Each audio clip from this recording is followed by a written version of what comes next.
Dry fruits খাওয়া আমাদের শরীরের জন্য খুবই উপকারী, কিন্তু প্রতিদিন হয়তো অনেকের মনে নাও থাকে। যেমন আমার প্রতিদিন মনে থাকে না, ওই আগের রাতে ভিজিয়ে রাখো, তারপর প্রতিদিন সকালে খাও।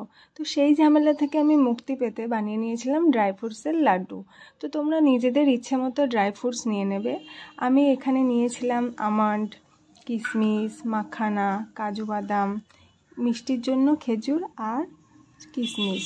তো তারপর সেগুলোকে একটু রোস্ট করে নিতে হবে। আমন্ড আর কাজু বাদামগুলোকে আমি মাইক্রোওভেনে রোস্ট করে নিয়েছিলাম, আর মাখানাকে গ্যাসে কড়াইয়ে রোস্ট করে নিয়েছিলাম।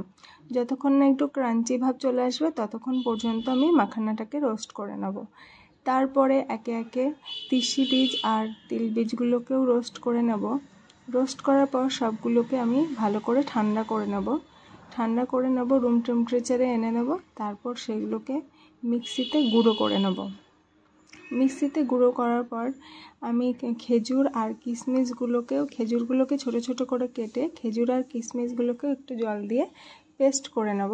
তারপর ওই যে আগে ড্রাই ফ্রুটসগুলো আর এই খেজুর আর কিশমিশের যে মিক্সার, সেটাকে ভালো করে হাত দিয়ে মাখিয়ে নেব।